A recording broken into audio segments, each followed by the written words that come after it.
All right, let's get going. Happy Thursday. Thank you for joining us today. Welcome to our webinar, a deep dive on Microsoft Fabric, OneLake, and advanced Power BI reporting.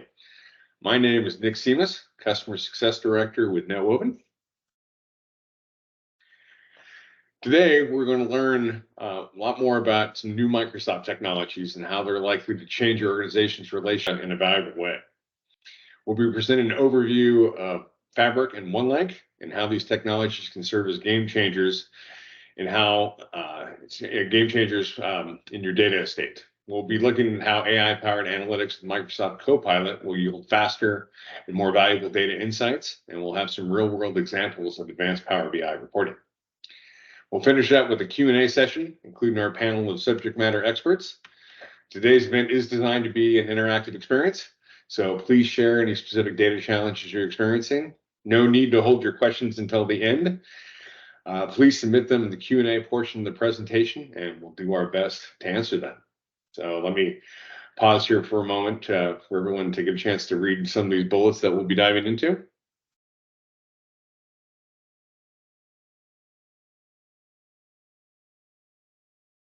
Our presenters today from the NetWoven team are Joe Fioretti, Principal Business Intelligence Consultant, and Nana DeBurry, Technical Architect. Joe and Nana will also participate in the Q&A panel, and we'll be joined by our guests from Microsoft today, Chris Chalmers, Divya Padavali, and Jeff Fawcett. Thanks for joining. A bit of background for those of you new to NetWoven. We're a preferred Microsoft solutions partner, and we've been helping organizations across the globe achieve optimal value from their Microsoft portfolio for the past 22 years. While we're hearing from our analytics team today, many of our customers have shared that our broad experience across all three Microsoft clouds have been critical to their digital transformation.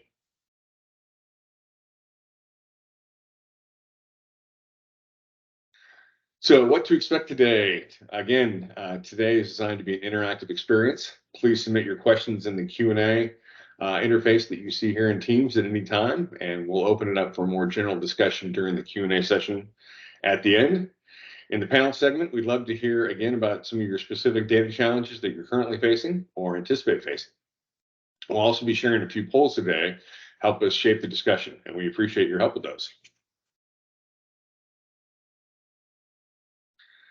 So our first topic today is Microsoft Fabric. Let me provide a brief overview, and then we'll turn it over to Nana for a deeper dive. So Microsoft Fabric is an all-in-one analytics solution that includes tools for data movement, data science, real-time analytics, and business intelligence. This is a SaaS offering managed by Microsoft and includes a data lake, data engineering, and data integration all in one place. So from a business perspective, this means that you no longer need to piece together various data tools, platforms, and services from multiple vendors. Instead, you can enjoy a highly integrated, end-to-end, and easy-to-use product that's designed to simplify your analytics needs. So this slide gives you some more detail on some of the business benefits. So number one, significantly reduce costs, improve collaboration, and simplify integration. Fabric provides a deeply integrated, consistent, role-specific experience for data engineers, data warehousing pros, data scientists, data analysts, and business users. It makes collaboration easier as data artifacts for all roles are stored in a single shared workspace. Number two, elimination of data silos, data duplication, and vendor lock-in. Fabric offers a multi-cloud data lake called OneLake, in which data from AWS, Google, and other sources can be directly linked and interacted with, all in a unified security and governance model. Number three, accelerate time to market and time to value on your data with AI. Power BI CoPilot, which we'll also be talking about today, is an AI solution coming soon, which will allow all analytics users to use conversational AI to speed up data tasks and take action on data insights sooner.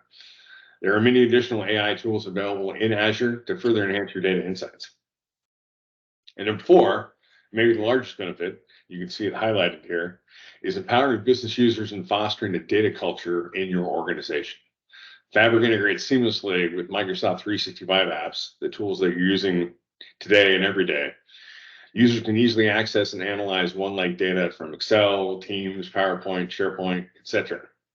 Fabric also connects with Microsoft Graph Data Connect to provide insights on customer relationships, business processes, security compliance, and people productivity. With that overview, let's turn it over for a deeper dive. Take it away, Nana. Thank you, Nick.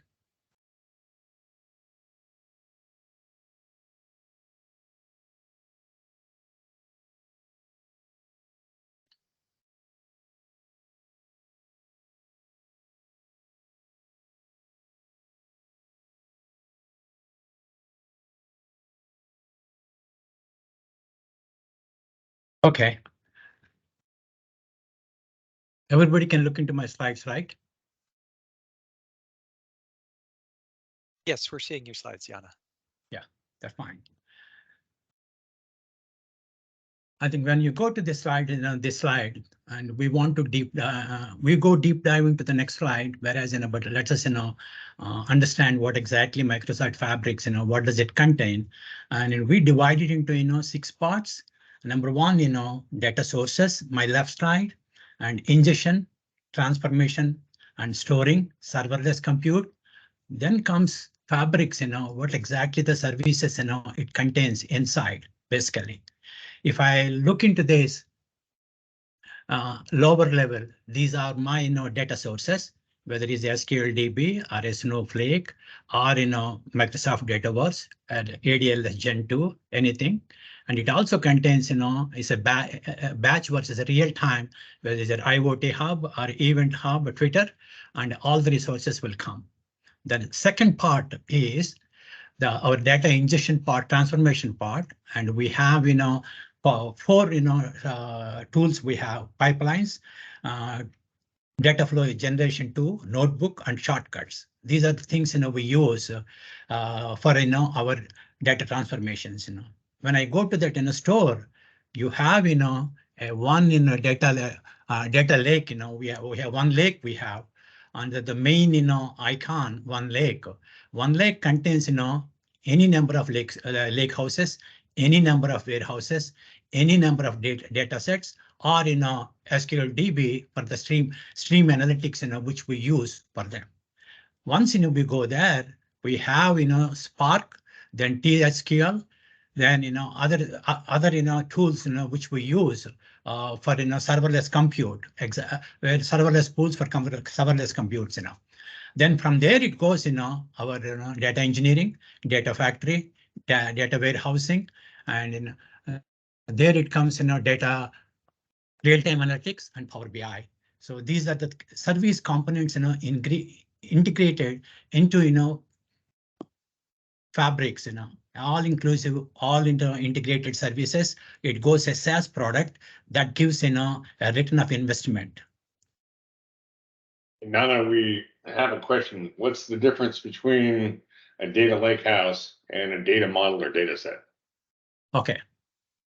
Lakehouse, where we create a lakehouse, we get the data there into the lakehouse, and warehouse is a warehouse where we create a warehouse. It is called, used to be called SQL DB, but whereas we call it as a warehouse, then the SQL engine is going away, distributed engine, and it runs on the lakehouse, OneLake and Delta format lake. And then we have a data set.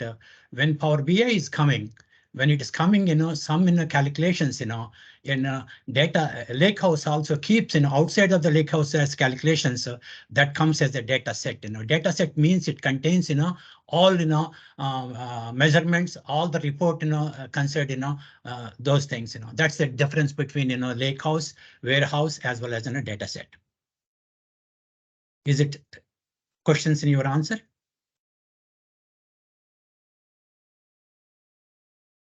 Nick, can I go ahead? That's great. Yeah. So we certainly encourage any follow-ons if there is a request for more clarity on that. But thank you for answering. Okay.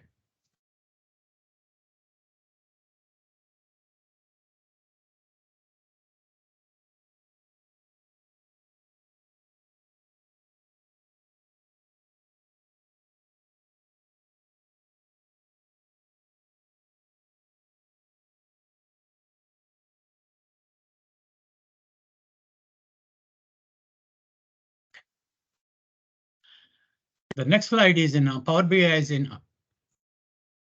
We are getting into a deeper dive to Power BI when we discuss about fabrics, Microsoft Fabrics. It is evolving in a platform. Number one, the key differences from we should know basically what exactly it means to us. What does it mean? Hey, we have other Synapse analytics before we use implementations we have.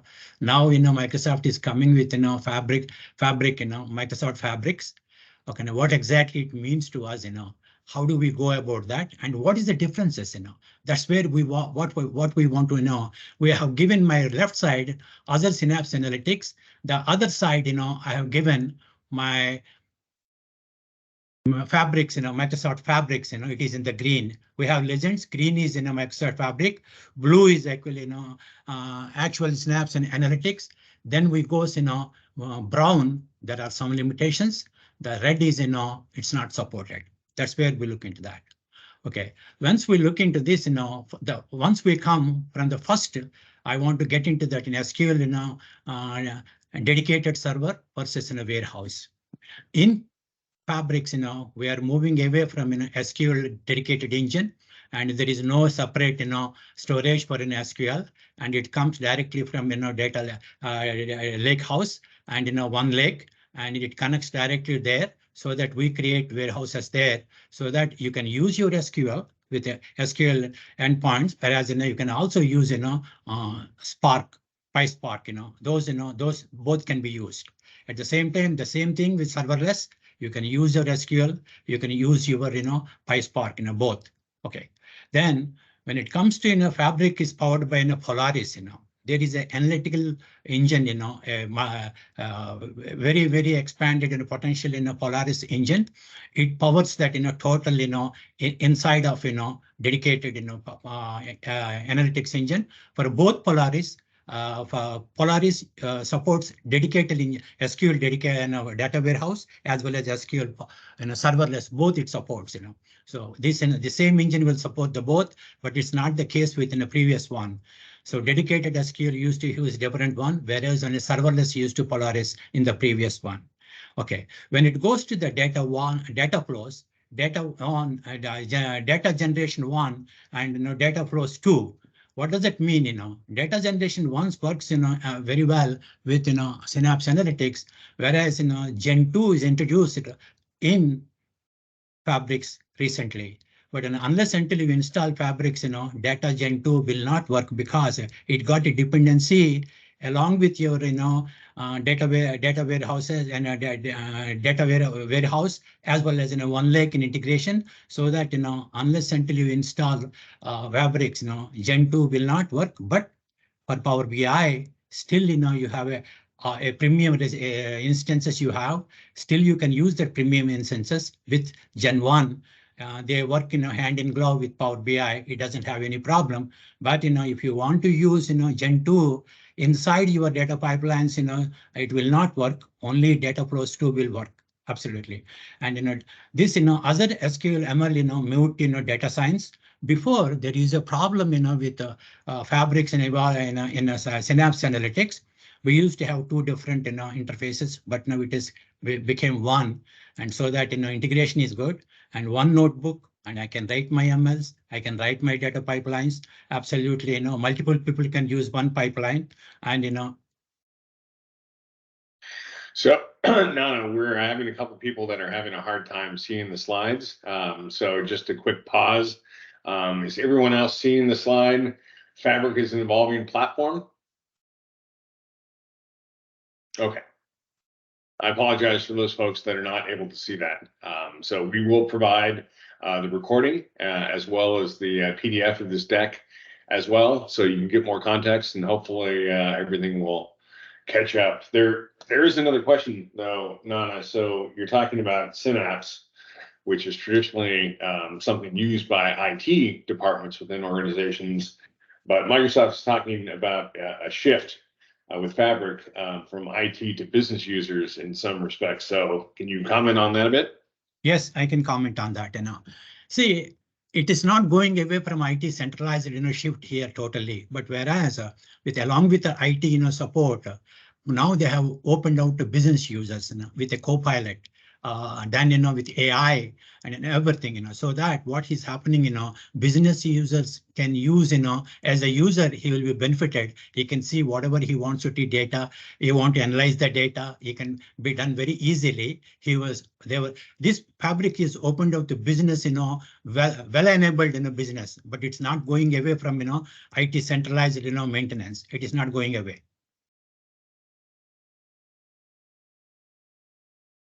Great, thank you. Yep.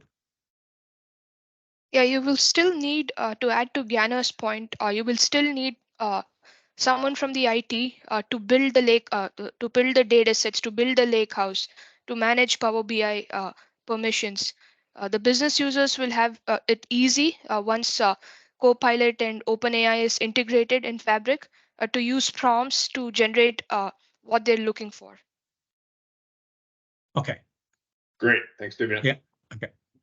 Yeah, SAPs, Synapse in the link is not going away, and distributed storage engine is going away. Spark engine in Fabric Synapse, significantly faster. Before it was 1 to 2 minutes in Synapse, whereas it is around 1 to 4 seconds in Fabrics. And the greatest advantage of Delta optimized VOrder, it came with a Parquet format, so that it also supports actually total maintaining Parquet table Delta tables, and it compacts. Bin compaction is there, perfect, and everything will be good, so that this VOrder is very important factor in order to get exact performance. Then the other one is in a data activator model, which I have not shown here, but it's coming out. Once it comes out, it gives an end-to-end alerts, visibility, what is exactly happening to the data pipelines, what is exactly happening in the monitoring logs and all. So that is a great add-on. But whereas here, when we look into that, the added advantage is OneLake with everything is inside integrated, all products are integrated, and most of the times networking components are totally taken over. It's inbuilt with fabrics, so that it's much faster. It's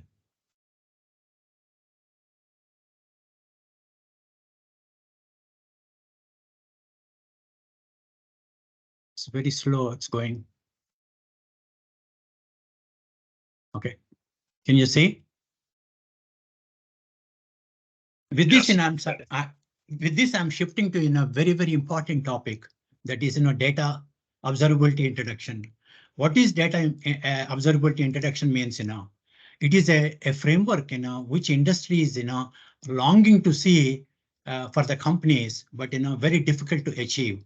What is data observability means? Data observability is the ability of organizations to have a broad visibility of its data landscape, and multiple layer data dependencies like data pipelines, data infrastructure, and data applications. Everything included, end-to-end visual, end-to-end monitoring, absolutely necessary for the data observability. But wherever one company I worked, actually, they used to lose 50 lakhs for data downtime. It doesn't mean server is down, but your data is bad. That is also actually data downtime. So it depends upon 5 pillars. One is the freshness, how your data is updated, how it is cadence to freshness, exactly how it is doing it, what exactly the current data is correct or not, the refreshed data is correct, though that your insights are correct, so that if your data is wrong, your insight is wrong, it doesn't make any sense for your you get wrong information, so totally is chaos. Okay, distribution, how your database distribution is the reliability in assessment, how your database is distributing to each tables, and in each table has the correct data, and does it mean to you a correct data. The volume is completeness of your data. Let's take an example. If you have 200 million rows comes every day, suddenly it comes to 5 million. What is the problem? Is it a problem, or it is not a problem? Because of the proactive approach, AI approach, before pipelines, so that it tells the data what exactly is happening to the data. It's not just merely matrix. It look into the data exactly what it is. Okay, then schema. This is the many times when we get schema changes, it breaks. But whereas it predicts the schema changes and it tells the people, hey, this is the schema change, take care of it, so that you're documenting the organization of your data is much easier, much perfect, And lineage, end-to-end lineage, when lineage comes, where it is coming and who is using it. So then when it goes there, actually, and what exactly where this problem is going on problems, what are the tables are going. When you are using this, what happens, you are testing it is an after effect, but is in a proactive measure. It tells you where the lineage is broke, what is the impact of this, on the data. So these are the main pillars, we look into this. When we look into the better data quality, we have given why exactly, better data quality we achieve from, this data observability, then, how it benefits, what it matters. And apart from that, for Azure, it is also very important. We speak a lot in, cloud adoption framework, but whereas with Fabrics, we have every ingredients of freshness, distribution, volume, schema, lineage, inbuilt there, so that without knowing a customer, data fabrics is going to helping this data observability to implement. This is the greatest achievement and which is a great move on the Microsoft. Now another question. Can you talk a little bit about One Security here? Oh, it's on your next slide. Great. Yeah, I'm coming to that. Yep. Yeah, the 5 pillars will give you absolutely time to value, security first architecture, and minimal configurations.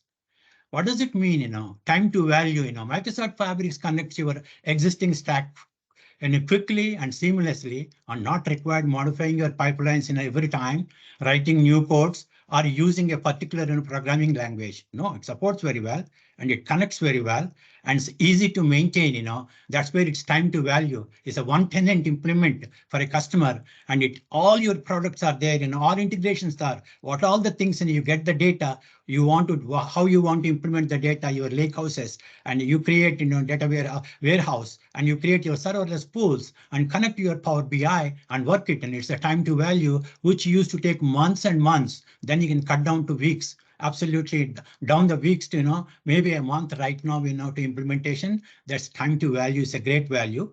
And security first architecture, this Microsoft Fabric comes with, governance inbuilt. Apart from that, end-to-end security, everything is encrypted at rest and in transit, and threat detection capabilities and enabled inside within AI, so that security and governance at place, I need not worry about different services, different migrations, different integrations. What this tool got security? Where is this tool got security? Did we configure very well or not? There is no need for us. It's a one security at first. We look into that for each product, each component of Fabrics. From there we'll go. Then minimal configurations. What we do? Yes, it's a one tenant. Absolutely, we install. And the most important thing is, a great data observability platform uses ML models to automatically learn from your environment and your data. It knows what exactly is happening to the data, how it goes, how it moves, and it also sends all the alerts, so that minimal configurations, one tenant, absolutely, you can go and you can create it. So that the 5 pillars of data observability will give you the 3 benefits, which Microsoft is totally supporting it. In fact, I'm extremely happy when we are working on this. These are the things came up, and my 24 years experience, I think I have not seen a company. 12% of the companies they struggle to make it data observability work. Maybe 32 people still trying, but with Fabrics, that count will go up, and it speaks volumes, for Fabrics, to support data observability and return of investment to the customers. Great, thanks, Nana. Yeah, what is available here means public review, and these are my left side. What all the data factory, Synapse, data engineering, Synapse. These are the public preview, and where a general level is Power BI. Private preview is Data Activator, CoPilot for Microsoft Fabrics, CoPilot for BI. So these are the coming up. With this, thank you very much giving me an opportunity, and thank you very much for attending this seminar. Thank you, guys. Thank you. Right now, I will hand over to my co-presenter, Joe, who is going to discuss on Power BI, advanced Power BI reporting. Thanks, Nana. All right, so like we were saying, what does this mean for me if I'm already using Power BI? How do I switch to this Microsoft Fabric? Great news is you really don't have to. It's already built in. You can activate your trial of Fabric and everything is already there. Power BI functions just the same. The integration is seamless. You won't even notice, except the browser is now going to Fabric instead of app.powerbi.com with all the new advanced features that Nana just talked about already ready to go. One of the biggest new components of that is the data foundation and a new mode to connect to your data in Power BI called Direct Lake Mode. So frequent headache we hear and personally deal with a lot is that refresh timing issues between your underlying data and the reports and dashboards your end users are accessing in Power BI. One workaround many organizations try to use to get around this is to create live connections to that underlying data, which comes up with a number of other performance issues for Power BI and sometimes for the system that's actually running off that database as well. I think if you're presenting, we cannot see the screen. Can you reshare the PowerPoint? Yep. And we have another question here as well for either Joe or Nana. So when is copy data going to be available to be used for on-prem data? Yeah, answer is yes. With shortcuts we can do that within a different clouds in on-prem.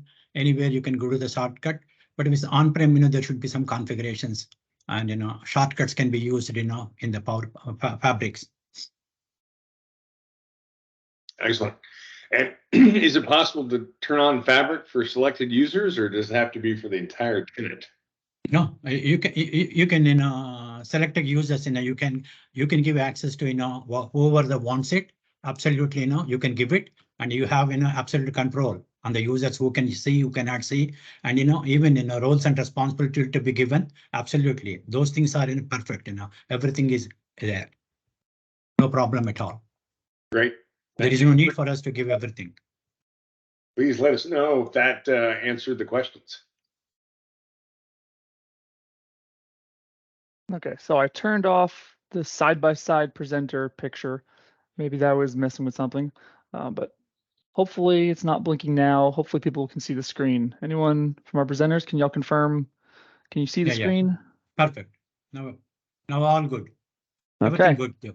Yep. Okay, let's pick it up where we left off. So like I was saying, the main issue that a lot of people have had is being able to have that data in real time back and forth between when it's updated in your database to when you can actually see it in Power BI. And a new mode that's been released with Fabric is called Direct Lake Mode. So it combines the real-time nature of that live connection with the performance nature of the import connection. And the data never leaves the OneLake Microsoft Fabric, so you don't need to worry about managing any refreshes. Another new feature on a very technical side of things is the integration with Git and Azure DevOps. So without getting too far into any of the technical weeds here, a major headache was always trying to share reports for code development or updating reports that have been developed long ago, or maybe trying to coordinate changes going up your environment from testing to production level. With the new update, you can now save your reports as projects in Azure DevOps, where you can compare versions, you can have code reviews, you can have testing done on them, and deploy them automatically up into Power BI.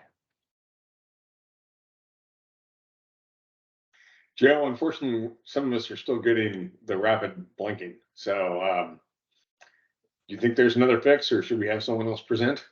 Why don't I just leave the call and come back and see if that changes anything? Okay. So just give me a moment. Let me stop all this. I'll leave. Give me 30 seconds.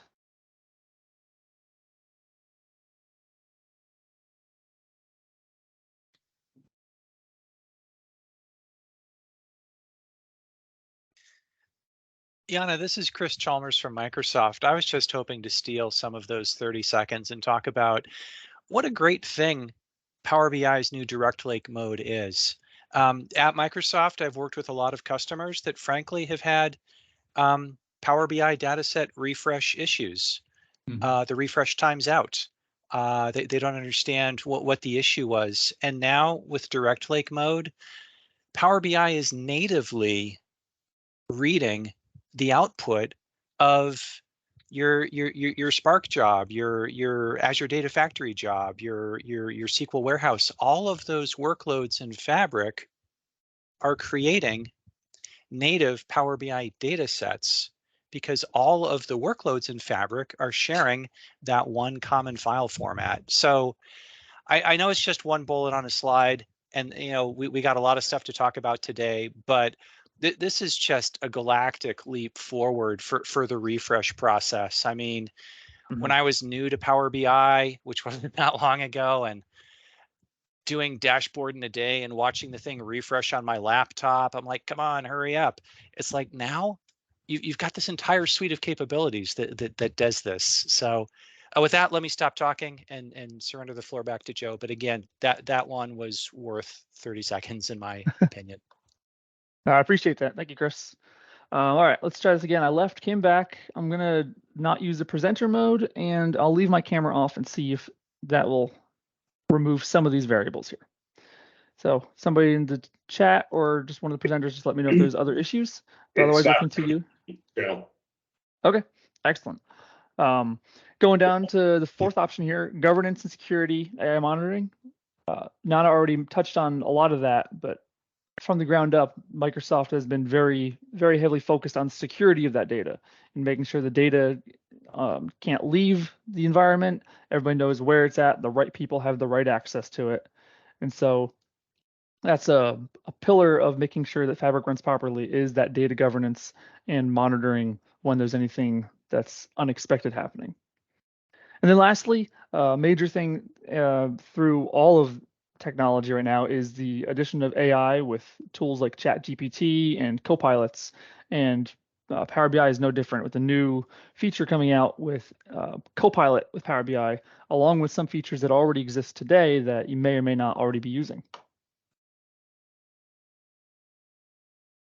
So before we get into some of those examples, wanted to touch on the Gartner Magic Quadrant on business intelligence tools. Once again, as of January of 2023, Microsoft was a leader for the 16th consecutive year. And we can see in this square here that they are a far and away front runner in this field.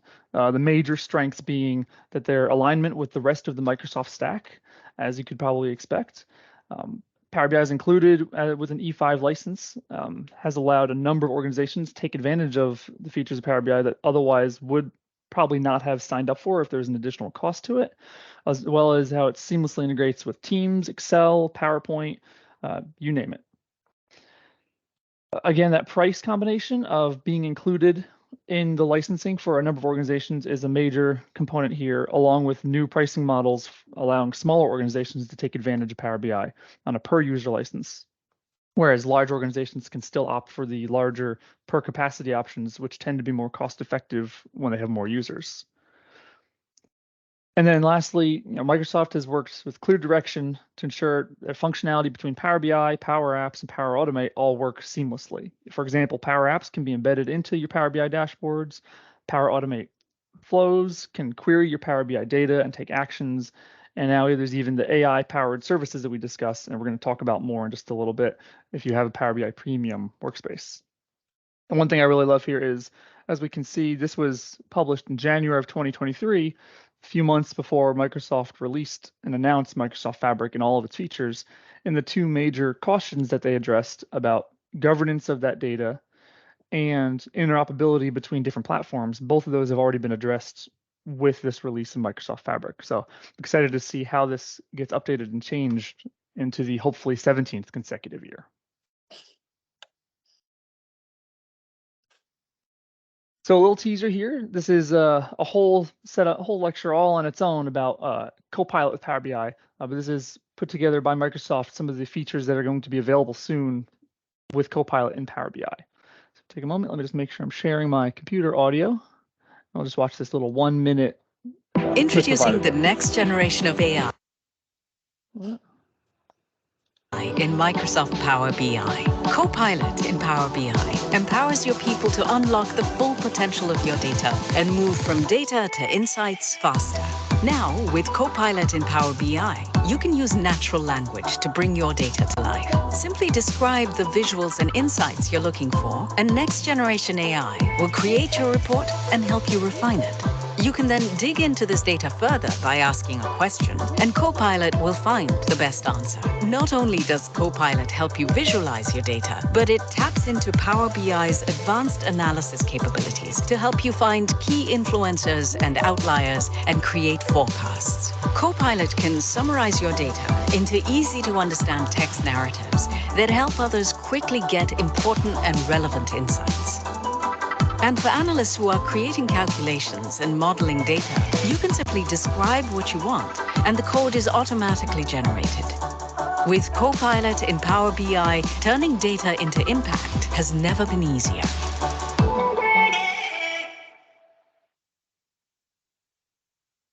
So, like we said, that's still in private preview, but there's a number of features there that I'm super excited to really be able to dig in and get our hands on. Like we showed, they're using large language model tools like Bing Chat, being able to just query your data and have it return full-on dashboards of what you need, answer questions and generate narratives. It's just amazing what's going to be available in such a short time. Yeah, we'll look forward to talking more about that in the Q&A session. Thanks, Joe. So, but we don't need to wait for that for AI because insights already exist today. Insights are available if you have a Power BI Premium workspace, and they can show up in a number of different ways on Power BI Service between anomaly detection, trends, and KPI analysis. And these all show up and pop up as you interact with your data, and it'll help identify and drill down what are the possible causes and explanations for these. And in our live demo in just a few minutes, we can go much further on these. So with that, we have a number of quick little Power BI demos that we want to show here. There are new and underused visualizations. Some new options that exist in the marketplace developed by Microsoft to kind of show your data in new ways that maybe haven't already thought of to get away from the normal bar charts and line charts that already usually are used. Next, we have a ready to deliver financial margin solution that we've already developed for other clients, and just a quick little way to kind of visualize your profit and loss quickly and easily. Next is the artificial intelligence demo that I just teased there. We're going to show how some of those features actually work and function and interact with them. And then lastly, we have a dream demo provided from Microsoft here. That's kind of a sophisticated industry example here that uses a lot of these advanced visualizations together, as well as starting with a dashboard and navigating down into multiple embedded reports.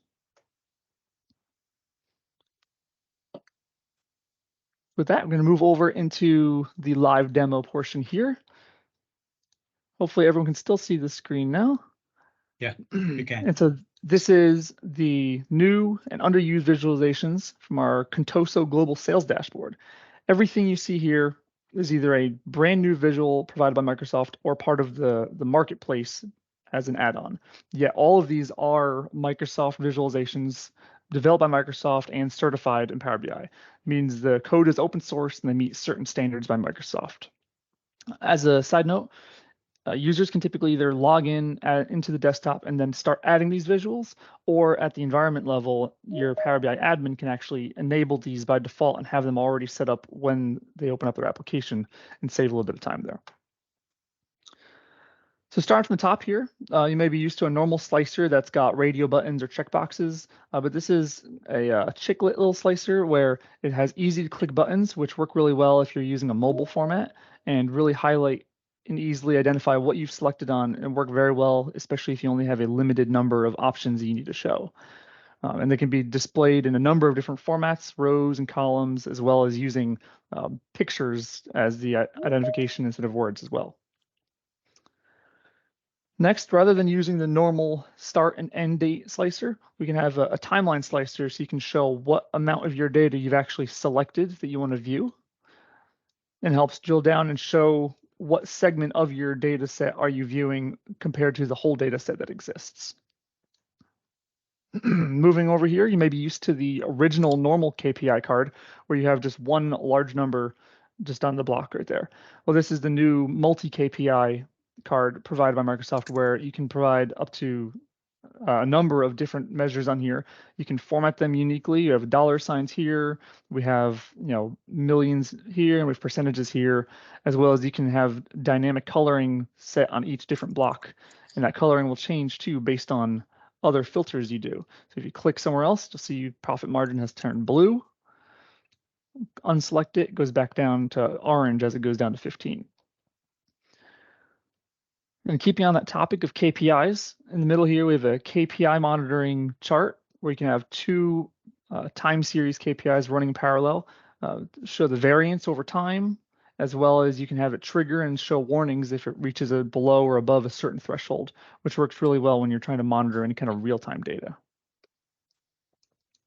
Another one I like here that doesn't get enough use, I feel, is this Aster plot, which is kind of like a pie chart, as you can see, but here where the slices are dramatically enhanced when it shows how much it stands out from the rest of the segment, as well as having this outline here shows you how much does that one segment compare to that data set as a whole.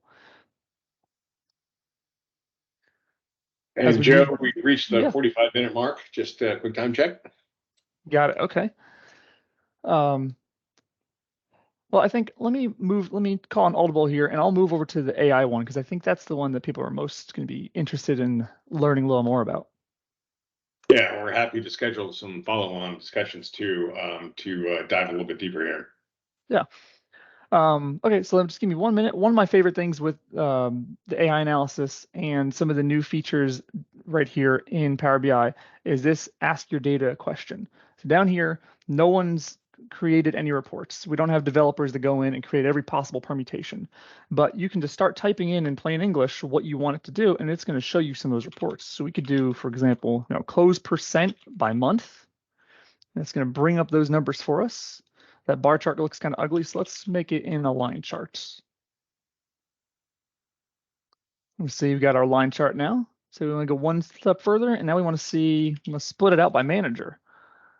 And again, no one has actually gone in and wrote every single permutation that we're looking for here. This is all being done on the fly as we're building this out. And again, you can get pretty far advanced in this. Let's list our products by close percent. Now we're going by our products over here, the same chart, but let's go, let's test it a little further. Let's list products by manager and close percent in a matrix.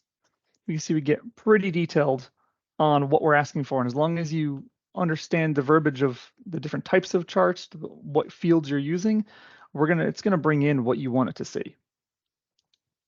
And then a nice little thing here too is, say you don't have the right word, say in a matrix, but say your user is coming in and they want to look for a crosstab.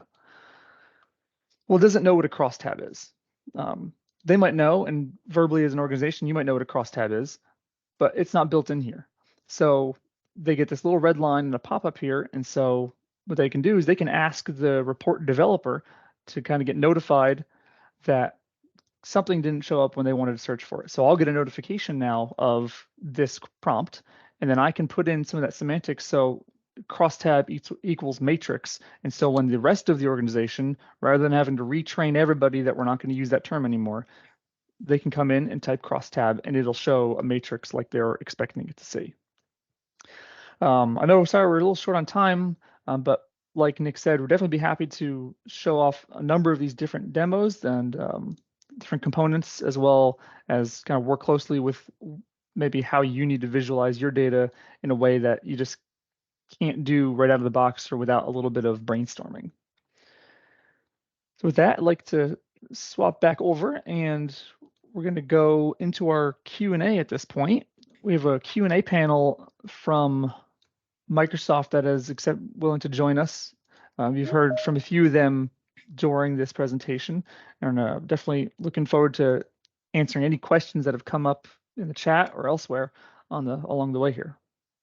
Yeah, our Microsoft guests, we could just do a brief introduction and then we'll get into some discussions. Great, thanks. I'll go first. Hello, my name is Chris Chalmers. I am a Power BI technical specialist here at Microsoft.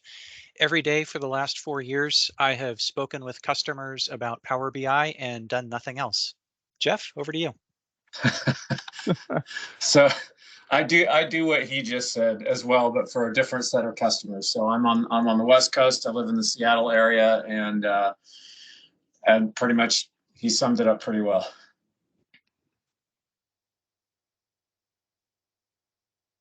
Divya? She was. Hey everyone, this is Divya here. I currently work as a data and AI cloud solution architect here at Microsoft. It's good to meet you, and I live in the West Coast. Thank you. Thanks for joining us.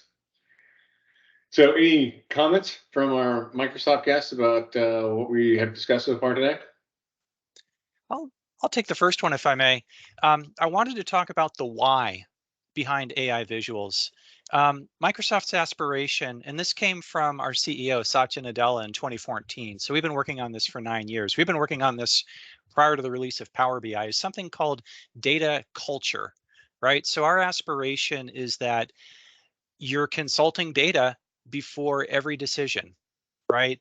Individual contributor, CEO, somewhere in between, doesn't matter. Your decisions are data driven instead of hunch or intuition driven. And in order to do that, we had to do a lot of things. One of them was making Power BI Desktop a free download so more people could access it.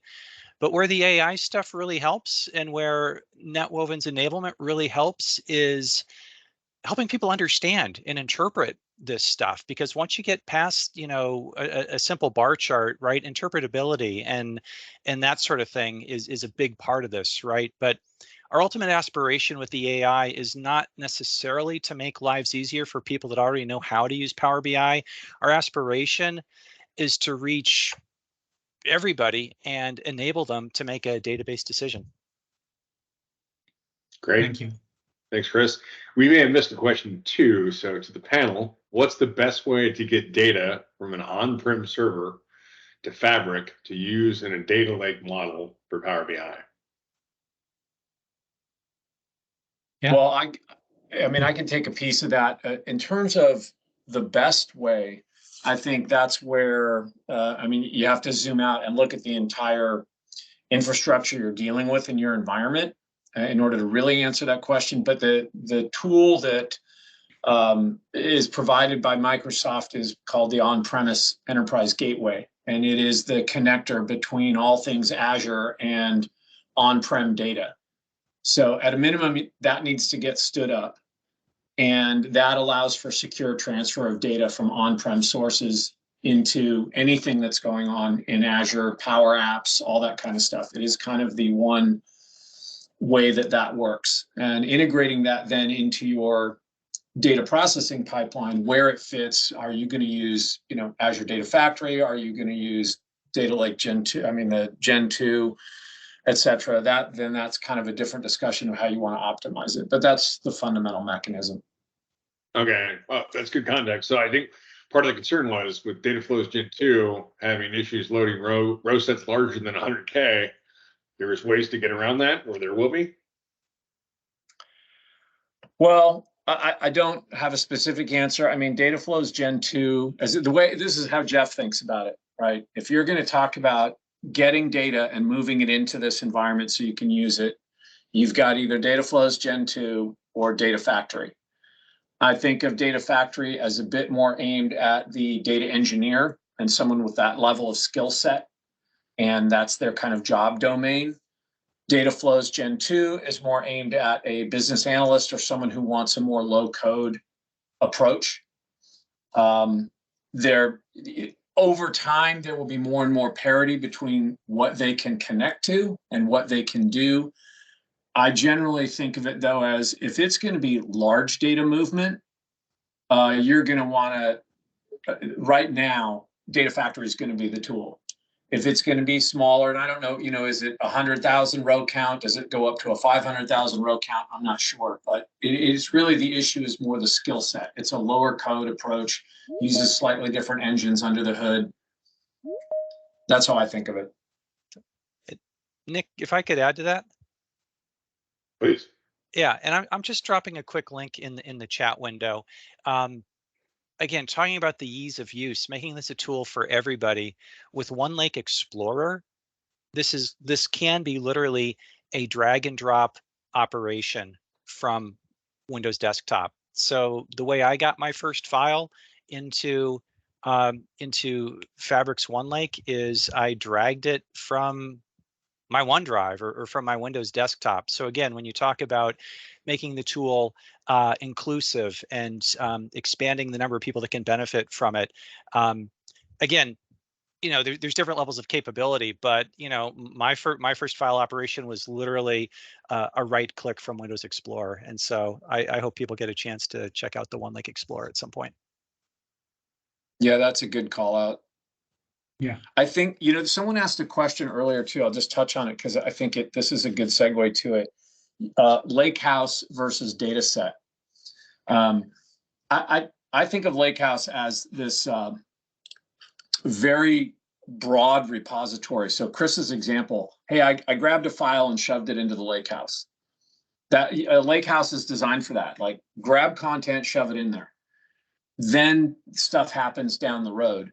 A data set is down the road. The data has been cleaned up, it's been organized, it's been curated, particular metrics have been put on top of it that are needed, and nulls are removed from certain columns so that joins will work and stuff like that. Lakehouse can have a bunch of data in it where that cleanup has not yet occurred, but there are engines that can still work on that data.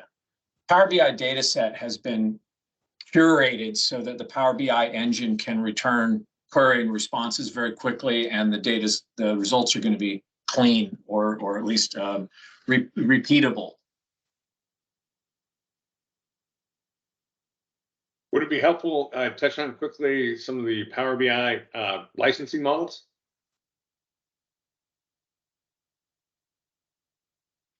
Happy to. Divya, you're muted. Yeah, I can speak a few words about the licensing model of Power BI right now as a separate service and how that's going to change in Fabric.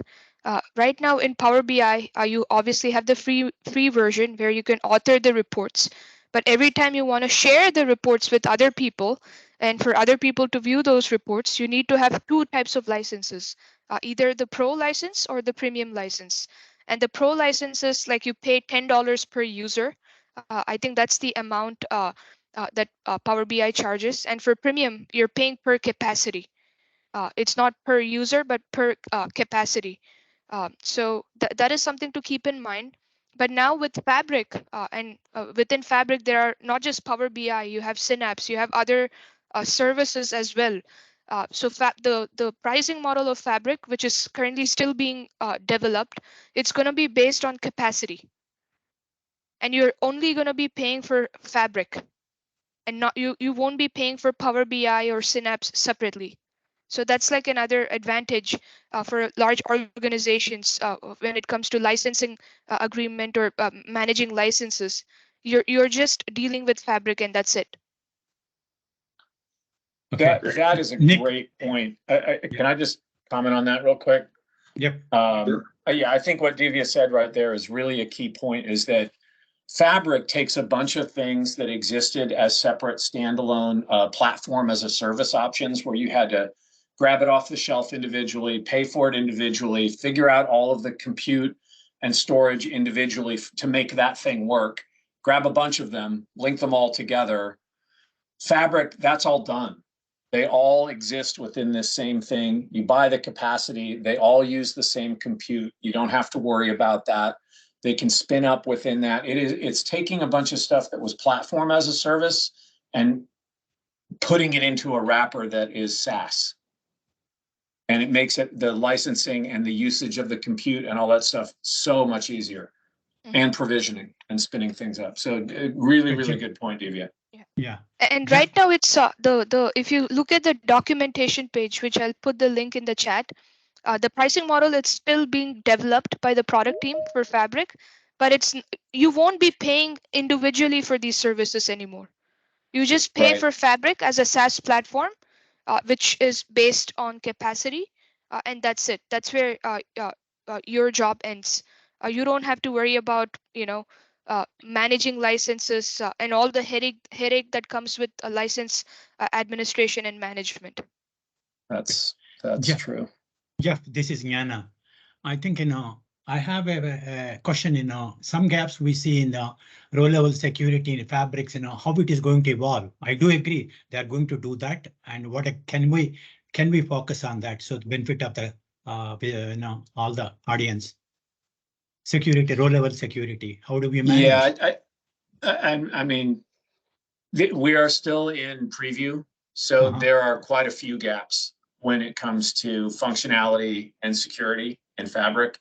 They're working really hard to get us to GA to have the things that we know are kind of minimum bar items covered. So I think you're going to see a lot of those things, row level security being, a key item.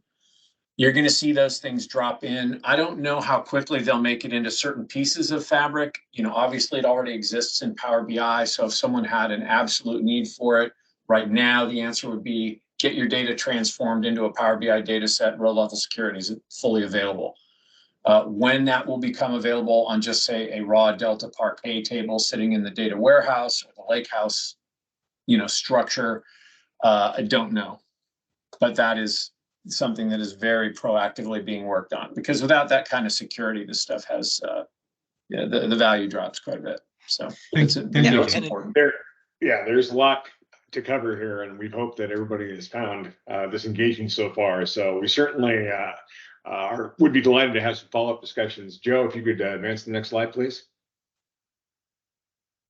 We are at time. Just quickly, though, we get asked about what will be the next steps on this data estate journey. So these are three common ways that we commonly work with our customers, and I'll give you a little bit of additional context here. So first thing you see here, this data analytics and Power BI Jumpstart is designed for organizations who are either brand new to Power BI or have tried to deploy or have partially deployed Power BI to varying degrees of success and want to get that restarted.